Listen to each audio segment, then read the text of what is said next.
To start, that we're going to have a little question session after Professor David Hughes has given his talk. So,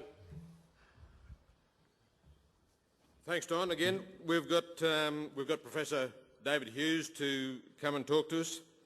David's got extensive experience working with the meat and livestock companies around the globe and is frequently in Australia. He's lived in Europe, North America, Caribbean, Africa, Southeast Asia, and he has extensive experience as an international advisory board member with food companies and organisations in 3 continents. Could you please welcome Professor David Hughes?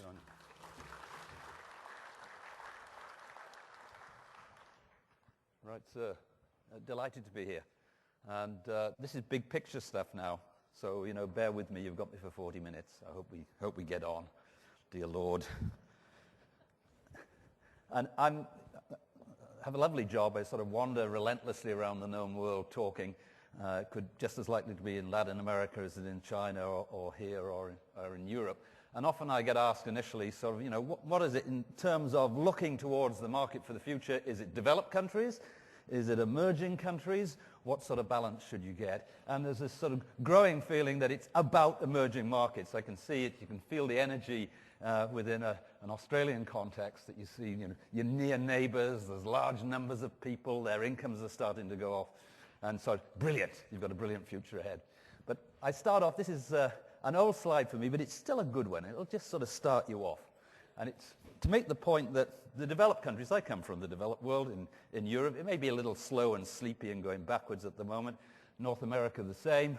But, you know, don't give us up yet. So let's put this up. And every Saturday morning, I get a comic. Sit down with a cup of coffee and I read it assiduously from beginning to end. It's called The Economist. And if you go back about a year or so ago now, and I saw this and I thought, wow, it's just a reminder of the size of some of the developed markets. So here we've got a map of the US, and instead of the state name, it's got the name of the country that has the same gross domestic product as the state. You got it? So, for example, California, same size as Italy. Actually, it's probably much larger now because Italy's gone backwards. Where are you? You're doing pretty well. Australia, same size as New York State. What about your Tasman cousins, you know, who like to get under your skin, and the Kiwis always like to suggest that they just push a little harder than most. When I'm in New Zealand, which I often am, I can say, you can hold your head up, New Zealand, because you're the same size as Kansas. And they sort of don't particularly like that. They thought, that's by the by. So here we are. So what's my point here? The US, slow growth and all. Canada, well, a little faster. Europe, slow growth. But that's where the wealth still is. And will be maintained for some time to come. There's not many statistics, but I'll put this up because it makes my point. What we've got here is the blue line is how does everybody compare on a per capita income basis relative to the US. So the US index is 100. What that tells in 2011 that Canada is roughly 92%, that if you're a Canadian, I'm a Canadian as well as a POM, that you're not as rich as the average American, but you're not far off. Germany, Britain, we're a little bit behind. But let's get down to the BRICS, for example, so Brazil, Russia, India, China. So here we are, China in 2011, that the average Chinese person on a per capita income point of view is what, 15%? 15% of the income of an average American.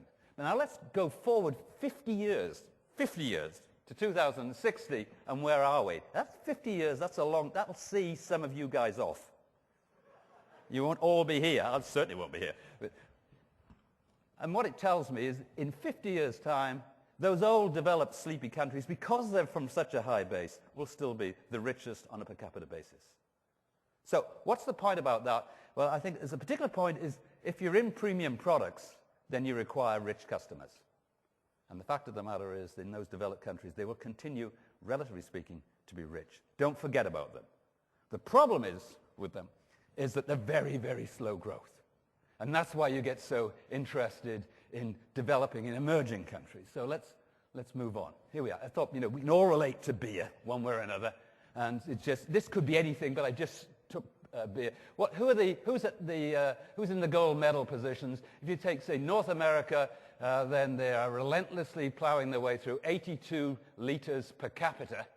You're right up there too. God love you. And Western Europe, we're not far behind. You can see, so that's the big modern beer consumers, if you will. Whereas the Africas and the Asias, tiny. But look at the growth. In North America, Western Europe, beer consumption going backwards. And in Africa and Asia, it's going forward. So that's the future, if you will. That's where the growth is. And you could take anything. It would be cars, it could be dairy products, it could be meat. It all comes for exactly the same. Come. Why are you hiding behind there, madam? You want to shoot? Yeah. You can be excused. So why are we slow growth? Well, for a range of reasons. But the best example is Japan. I mean, Japan, population of Japan in 2010 is roughly 130 million people.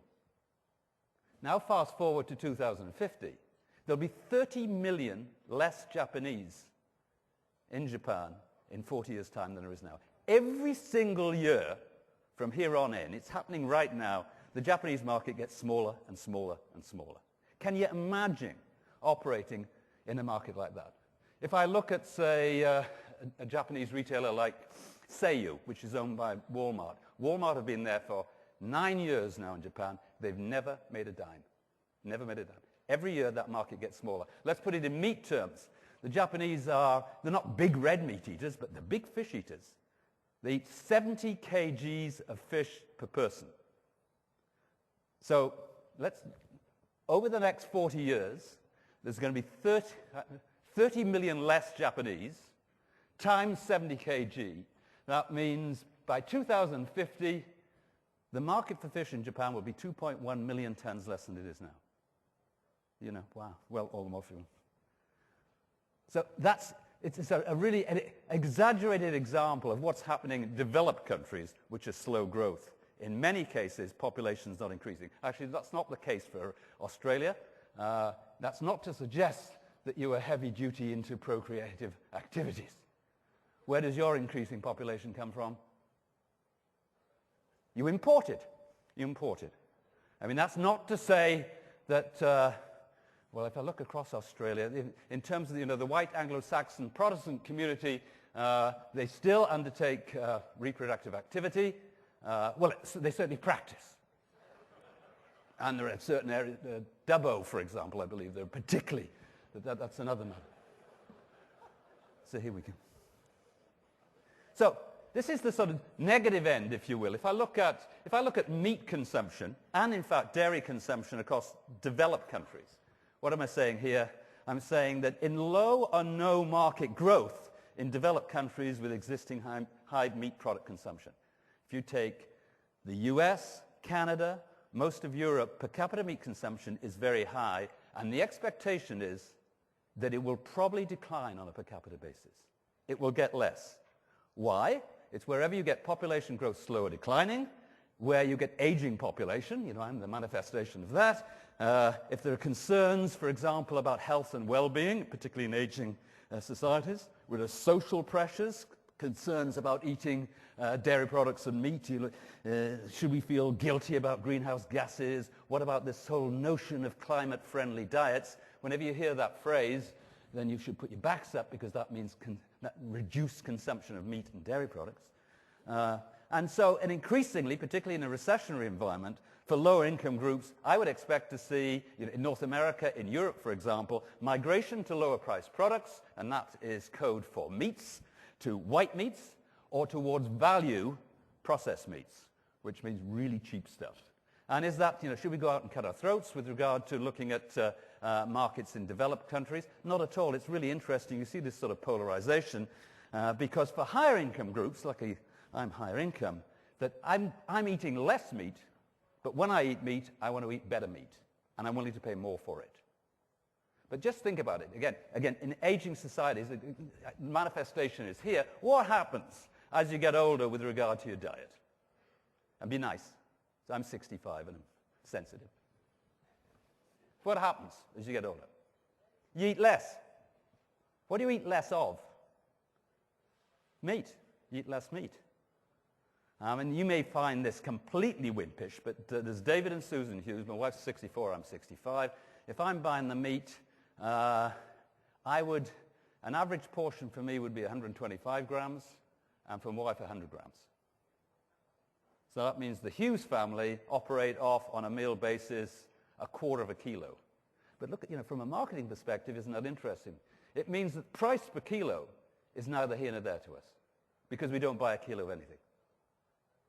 And so we look to pay more for more, if you will, thus the opportunity.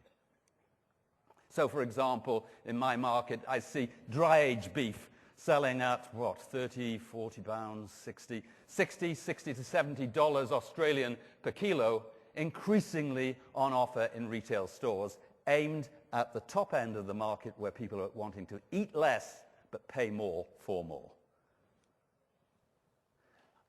I was in London the other day, and it just reminded me of the challenge with regard to high-value meat marketing. Selfridge's food hall, you'd know that. It's just sort of a dip down from Harrods. And here we've got AA Wagyu ribeye at a modest 275 Oz per kilo.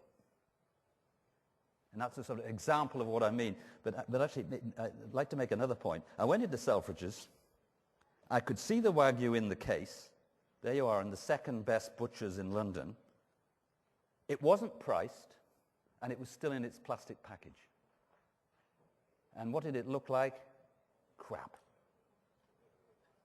So I asked, first of all, what was it? The butchers didn't know. They had to go and find out. Eventually, they managed to get a price on. And I said, why do you keep it in its plastic wrapper? They said, well, we don't sell much, so we don't want it to spoil. I mean, do you see that sort of? Yeah, they're not going to sell much. That's by the by. So there we go. So in my market, what do I say? You see this polarization. Meat consumption in general is declining, but that doesn't mean it's the end of the world, because at one end, it's more price for less, and at the other, we see this migration to low-price products. Here's Tesco with its .com, so it's online sales, which are very, very buoyant, and it's about higher value product. Moving on, I thought I'd just pop this in for fun, really. I was also looking for other examples of meats that were selling at the top end, and this will actually, there'll be a few people here who can relate to it. It's for the real romantic in you. For $300, you can buy a 3-tier pork pie wedding cake. Isn't that brilliant? Yeah. No. As I say, it's only for the romantic. There we go. But something else I think we have to come to terms with is, in developed countries, in particular, we start to see this sort of pushback, if you will, about, again, related to meat consumption. So, from the US, what do we see? Meatless Mondays. And again, I would expect to see more and more of this going forward. Do we have to panic? No, after all, there are 7 days in the week. Meatless Mondays is just saying, well, let's take one day and remove meat from the menu. But the point I've put in here is this from last month, that Los Angeles public schools, for example, are actually implementing a Meatless Monday. And I'd expect to see a lot more of that. So a little bit of a threat, if you will, in developed countries. But what about the emerging markets and the markets that you get really, really excited about? And this is the sort of big picture stuff here. Okay, we're about 7 billion people, all right? 2011, 2012, 7 billion people. Now, is that a lot? And I'd suggest, I mean, I don't know if you think too, but through the global financial crisis, sort of a billion has been devalued. I mean, you can still, it's only a billion. It's only a billion. But a billion's a lot. I emigrated to Canada in August 1973, which is 40 years ago, and the population of the world in 1973 was 3.5 billion. In my professional lifetime, we've doubled the world population and managed, largely, we fed those additional 3.5 billion. And what we're going to do over the next 40 years is probably add another couple of billion.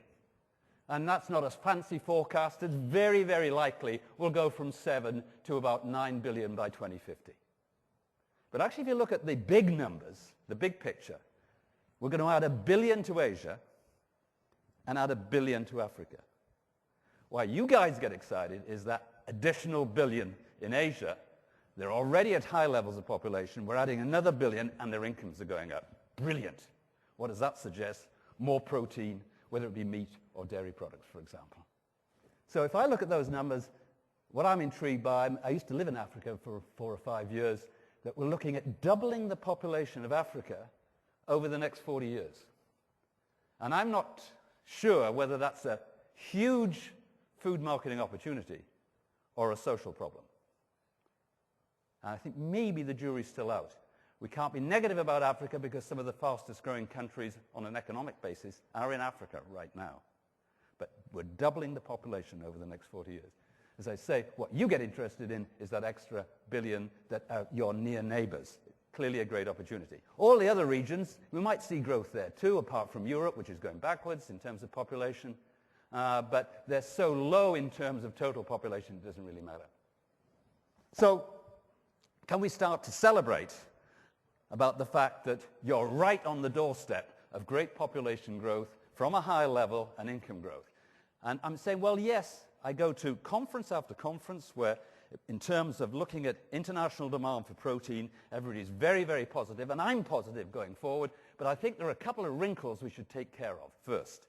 And the first is, this little graph here is global food price indices, looking at what's happened to global food prices over, in this particular case, it starts at 1990 and goes through to 2013. But if I went back to when I moved to Canada, 73, 74, 75, between 1975 and 2006, globally, food prices were relatively stable and in real terms actually declined.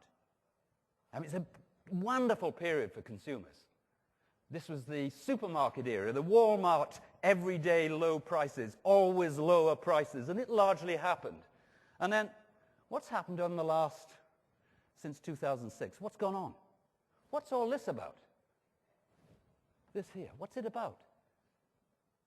And if we move to 2020, you tell me, if we had the ability to go to 2020 and then look back through this decade, what would you expect to see in terms of these prices here, this movement? What would the trend look like in 2020?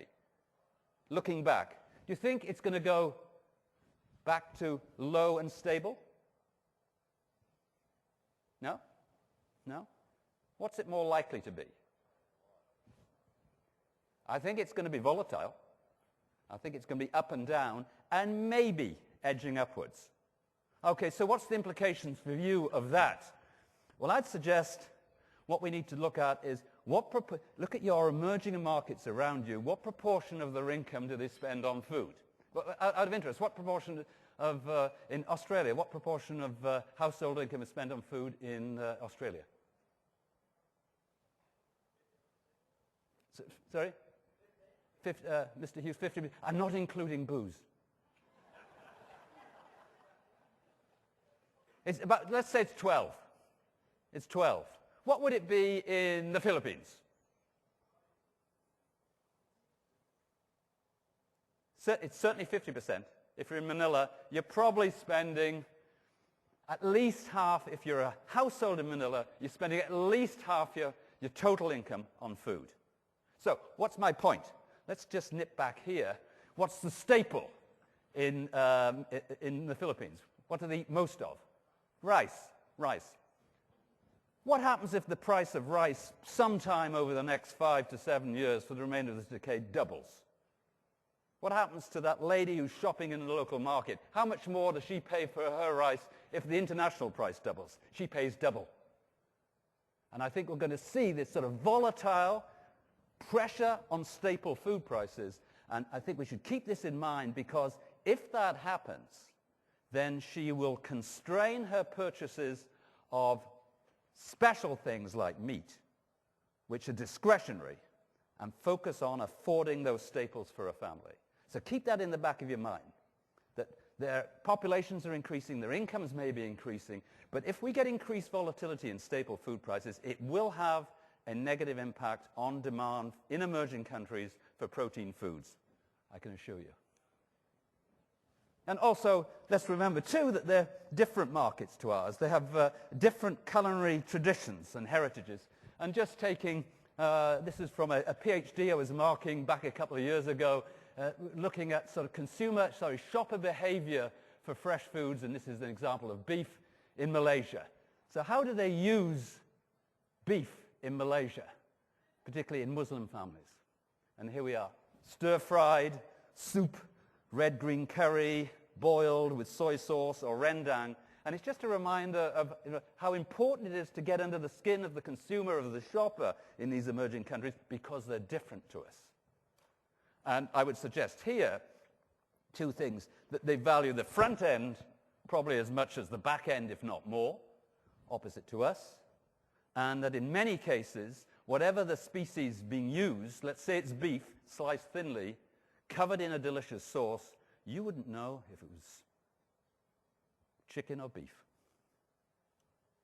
So I think we have some challenges here. So when I'm in China, and I'm often there, I mean, a quick way of looking at market research is, I wonder what they eat in southern China. Just go and see what supermarkets are selling. In this particular case, it was Tesco from the UK that have a good position in China. And so what's the big eight from a Chinese point of view, if you're a regular Chinese family household? It's about fish, it's about pork, it's about chicken, and it's about fruit and vegetables. And they're different to us. They're different the way they put a meal together. Let's look, how do Australians put a meal together? What do you start with? You start with a plate. Actually, in your case, you start with a big plate.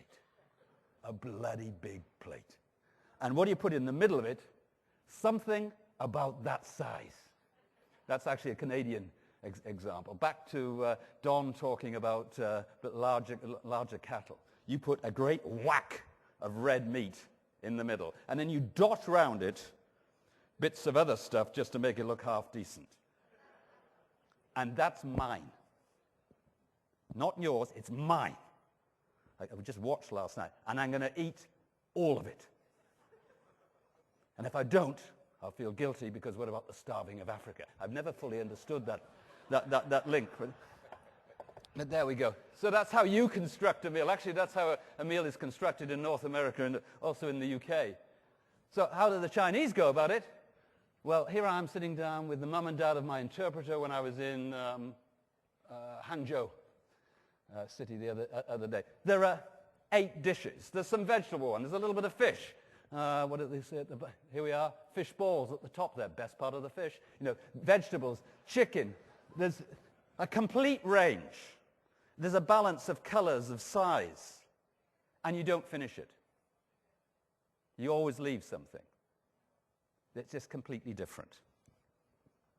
And what about, this is a little bit complex, but I was intrigued, and it's got a Rabo connection here, that what we see is the development of meat consumption in Taiwan, which are these little blue dots. And that's sort of linking meat consumption to growth in income. And what sort of completely intrigues me is that the little diamonds, here they are, these little diamonds here, that's what's happening in China. China is just tracking exactly what's happened in Taiwan. And I don't think we should be surprised at that. They're the same people. And what I'd be doing if I was looking to export to China to get a better feel for China, apart from going there on a regular basis, is just seeing what lessons we've learned from Taiwan, because it seems they're going in exactly the same trajectory as far as I can see. But the intriguing thing about China is that it's an emerging country, but actually meat consumption currently is high. So it's actually, roughly, I don't know if I believe this or not, but this is what all the statistics say. If I put in fish, that actually China is a significant consumer of meat already. If you add in fish. But of course, the big numbers there are percentages. So if you take 2/3 of total meat consumption in China is fish and pork. Let's add in chicken, and we're up to 85% of meat consumption is chicken, fish, and pork, the preferred meats in many respects. Then we've got offal, whatever it comes from, whatever species, at a significant. So, beef, yes, it's important, but it's 7% of total consumption. Will it grow? Yes, it will grow, but it is not necessarily the preferred meat, with sheep right at the top just a little. So what I did, I thought I'd look at what happened to world meat consumption over a 5-year period, 2007 to 2012. And actually, it looks good. Initially, what do we see is over that period, world meat consumption increased by, what, 16 million tons. Brilliant. You're in the meat business. But actually, if you start to look at the detail, beef consumption globally went backwards, and most of the increase was for white meat, particularly chicken, and through emerging countries. So I thought, okay, how much of that was related to China? So I backed China off that. What did it tell me? 10 of the 16 million tons of increase globally in meat consumption over the last 5 years was because of an increasing meat consumption in China. Back to what's already been said this morning, whatever happens in China has a disproportional impact on global meat demand. Why? Because there's 1.3 million of them, and if 1 billion of them, and if 1.3 billion of them elect to eat 1 kilo more each of, say, beef, that's 1.3 million tons additional demand for just a little tick up in one country.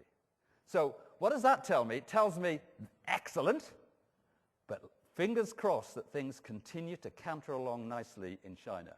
Because if they stumble, we all stumble. And do I expect to see them just grow at 8% on a compound basis? No. There will be stumbles.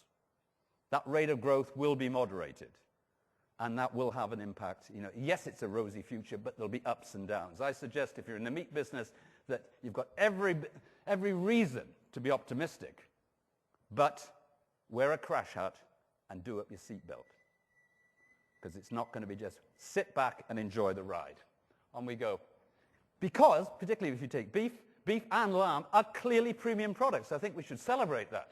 If I look internationally, then beef prices are more than double internationally the next species down, which will be pork. And I think that gives us, that's wonderful to be in a premium meat, but it reminds us that we have to explain to shoppers and to consumers why they should pay twice as much more. Remind me again why I should pay twice as much more for your beef rather than pork, because, ... We've got to be able to finish that sentence. I love this. It's just on the side. Here we are, China, you know, communist society. And the question was, capitalism is a system that works well and should be preserved. That was agreed by 65% of Chinese and 15% of French. Says a lot, doesn't it? There we go. Moving on. So what else has happened? Just sort of racing through towards the end here. If I look at sort of developed countries in particular, where I do a lot of work, is it all about lower price as we go through the global financial crisis, as we try and get ourselves out of recession? No, it's, on the one hand, it's about value, good, affordable prices, but it's also about values. It's about ethics. It's about sustainability. It's about provenance. It's about heritage. It's about welfare, etc. And to some extent, as I wander around the developed world, I notice that in the modern food industry, everything's not quite right. And there is an influential group who think we've got it fundamentally wrong in the modern food industry. And they say that we're threatening the health and well-being of the planet. This is issues relating to sustainability, climate change, etc., that we're hurting consumers, food safety, obesity, we're not telling the truth about labeling, and also that we're abusing farm animals and threatening small-scale farmers, etc. And in the US, in Europe, there's an influential special interest group pushing an agenda here. I was in the US last week, actually in Canada. So here I'm in Whole Foods, no hormones, etc. If I'd gone back 10 years ago, this would have not been an issue. Here we are, Canada again, the number one retailer, Loblaws, free from hormones, etc. If we look at evidence that's related to, say, health to consumers, this is a map of the US showing the prevalence of self-reported obesity among US adults. And as you can see, something like, most of the map suggests that it's 25 to 30% of that 320 million population report themselves as being obese. I mean, luckily, in Australia, you can relax in this regard.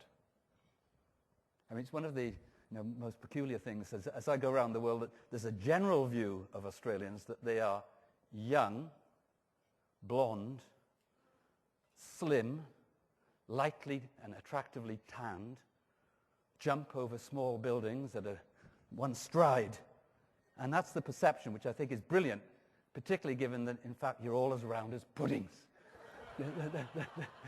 There we go. So, you know, you're not alone here. And we see this sort of attack, if you will, on the modern food industry. This is just 2 books that have come out this year on salt, sugar, fat, and where again it said the modern food industry is creating this problem of obesity. We have to change the way we go about producing our food. And what does that mean? I think it affects all of us, because increasingly what we're going to see is governments will regulate in the health area. I mean, up to date, they've been saying it's your responsibility. Try and get more exercise. Try and eat healthier. They've turned around to the food industry and say, if you can, cut back on fat, sugar, and salt. But we're getting increasingly to a stage where they're saying the cost of the health costs associated with type 2 diabetes, for example, is so high, we just can't afford this, and we will regulate. And we're starting to see this on particularly fat tax on sugary drinks. Mayor Bloomberg has just been put in his place, but this is salt on bucket-sized fizzy drinks. Denmark imposed a saturated fat tax on butter, for goodness sake, but then rescinded it. But I would expect to see lots more in this area. And so we've got to look at our products and say, how are we placed in that regard? So again, in Canada, here's Loblaws, the major retailer, where they'll say, we will star foods. And so we've got seafood here, we've got some salmon, which gets 3 stars. The pork actually gets 3 stars too. Is our product on this retail shelf, will it do well when it comes to regulation? I think it gives us some challenges. But the intriguing thing, not everybody decides to go the health and well-being route. The fastest growing premium burger chain in the US is called Five Guys. And I tried one the other day, and this is, if you take the bacon cheeseburger with large fries and a cola, it delivers a modest 1,800 calories. That's way to go. That's enough for a meal for the day. So you don't necessarily have to go health and well-being, but you might be regulated. Racing towards the end, let me talk about my own country and what's happened more recently. We've had a lot of fun in this whole area. Is it serious? It's very, very serious. Here's the Daily Star, which, like your tabloids, isn't really for the cerebral. What do they say? The news, the goss, the pics, the sport. It largely focuses on women with advanced bosoms, as far as I can see. And this was just from last month. Queen eats horse. Dodgy meat served at Royal Ascot. And there she is looking at that gorgeous black horse and going, yummy. So, was this a big issue? I think it's a fundamental and very big issue. It was perceived as being of concern but amusing because it wasn't seen as a food safety threat. It was seen as a food integrity threat, that you didn't tell the truth. But for some, let's take Findus, which is in Europe a very well-known brand. That's been virtually destroyed. I think it's gone. 99% horse meat in Findus beef lasagna. What did it do to retailers? If we take Tesco, the #1 retailer in the UK, and the #3 global retailer, there's been a succession of apologies at the most senior level where they say, we've let you down, shoppers, and we're going to radically change the way we configure our beef supply chains, our meat supply chains, our fresh food supply chains. We're going to deal with fewer people. We want shorter supply chains. This is serious stuff for our industry. This is what happened immediately afterwards. Shelves were just emptied by retailers. All frozen meat products gone. And then back to, here we go. On the right. Yeah. Let's run before they find us. Yeah. I mean, it's brilliant, isn't it? It's, but then some pretty mega brands like IKEA, had to face this horse's head because of their meatballs. I mean, that's done serious damage to that great Swedish retailer. So, this is serious stuff. And it's wherever I go in the meat industry, we see the same. I'm in Canada again. If we went in February, was it January, February? In Alberta, it was XL Foods, and there was an E. coli problem. And here's a retailer I was working with called Sunterra saying, we have nothing to do with XL Foods beef. They went bust. and actually they were bought by JBS, who now own XL Foods. But then this is the public relations that you see. Here's Alberta trying to build a beef industry, and this is the sort of dark cartoons that were in the Calgary Herald. Alberta beef reputation. Who came out of it? Well, the McDonald's of this world came out really, really well across Europe, where there was no incidence of horse meat in their burgers. They have very tight supply chains there. They did brilliantly, actually. So, just to finish it off, Chairman, what do I want to say? What do I want to leave with you? I think the future is bright for global meat demand. I really do. But watch out for high, volatile food prices, because that will diminish demand from those emerging countries for discretionary products like meat.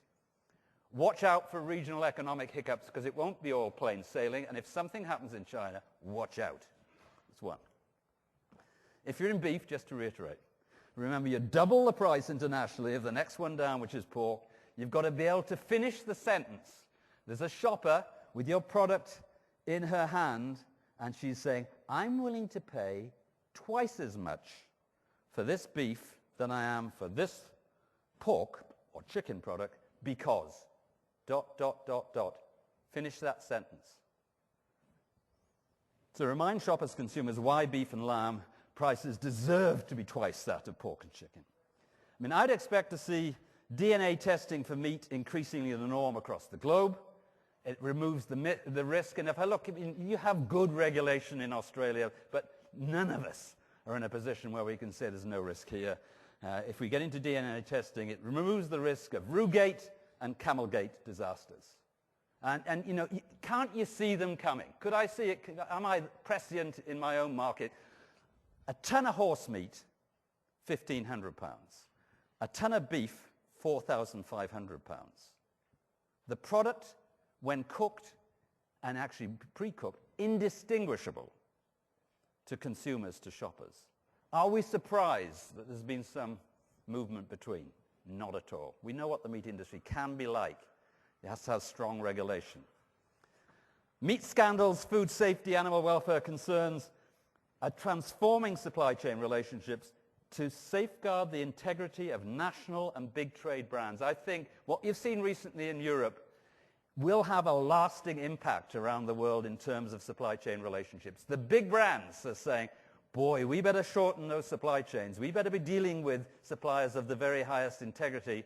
And what's more, I think it's really, it doesn't matter if it's in live or it's in process from an Australian point of view, the risks of being low integrity are so high for Australia and for its brands that you've really got to work hard in this area, I would suggest. What about live animal export futures? What do I know about it? But my view is your future relies on gaining society's permission to operate. You know, there are things you can do in science or in commerce, but there are things that society decide you should do, and we have to listen to what society tells us. And so I think if I was in your business, I'd want to prepare for the very best for a great future, but make sure that I've got plan B, C, and D in place. I'm encouraged when I see beef processing going in Darwin, for example. And we need complete transparency in supply chains, whether it be live and processed. It's fundamental to building consumer trust. And just to finish off here, look, I spent a lot of time in Australia, and I was in Wembley in Perth back a few years, just living in Perth for 4 months, just working off them. And I was just checking out one of the Coles of Woolworths, I'm that sad. And I was walking through a shopping mall in Wembley, Perth, and the sole of my shoe fell off. It did. And I thought, bugger. So I picked it up and I thought, I wonder if I can get it fixed. Or should I just buy a new pair of shoes? You know, I can afford that. And in every shopping centre in Australia, I don't know if you noticed, you can generally find an old-fashioned cobbler. And peculiar enough, a lot of them are of Italian extraction. And so I took my shoe off, and and there was one, walked up to the guy who was sort of tapping away, and I said to him, looking at my shoe and then looking at him, he was still tapping away, and I said, excuse me, can you give me some advice? And he didn't look up. He said, sure, listen to your mama and don't drive too fast. And, you know, I sort of thought about that, and it's profound in its way, isn't it? And I thought I might leave that with you. Thank you.